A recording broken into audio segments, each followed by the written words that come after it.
welcome to the Sports Zone couch. My name is Yvonne, Mangunda, the First Lady of Sport, and everybody's been talking about the Warriors' qualification coming, with a game in hand. Everybody just wanting to talk about that. And today I have the editor of the H Metro, Moyo, a man who knows all too well about the Warriors campaign, as you've been covering sport for a long time.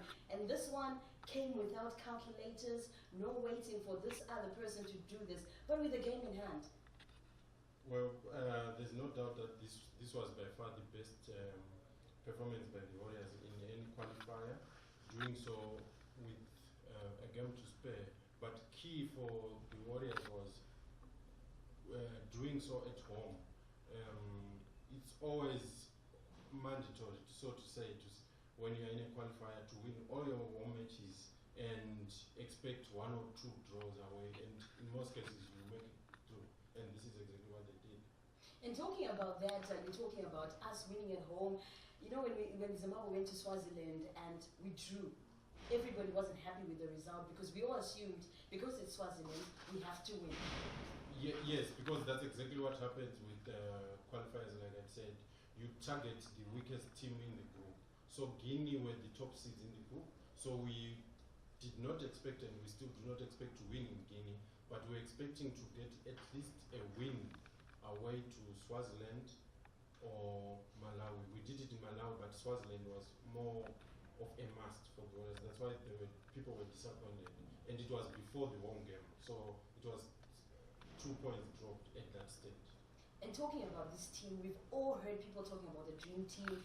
Every child, when they're growing, they told about this generation of a class that was so amazing. They almost went to the World Cup, almost went to the AFCON.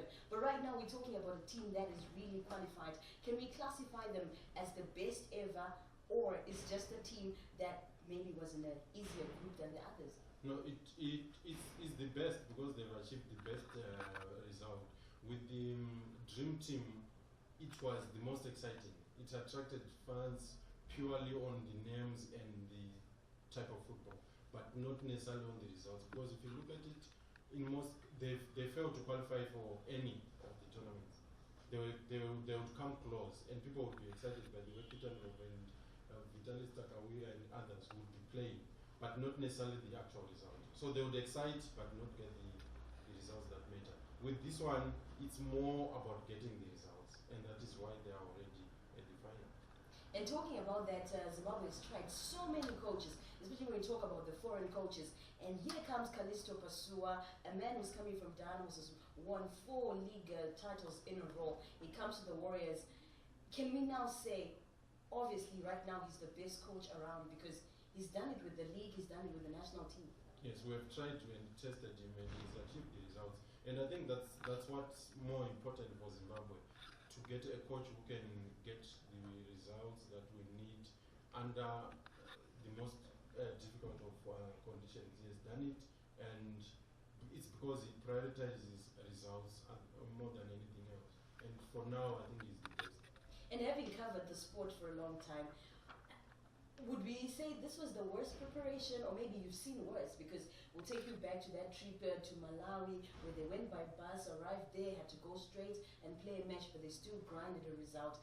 Have you seen in the other campaigns anything going as low as it has done in this campaign?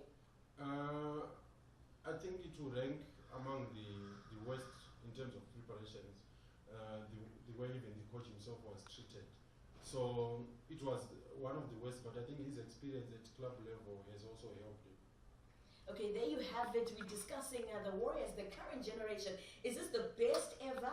Do we have the best coach? If you want to talk about this topic a lot more, make sure that you go to our Facebook page, SportsZone Zim, or on Twitter at SportsZone ZW. Also, don't forget our website is www.sportszone.co.zw. Yvonne Mangunda, I'll be back again next time talking about the hottest topics that are happening in the world of sport right now.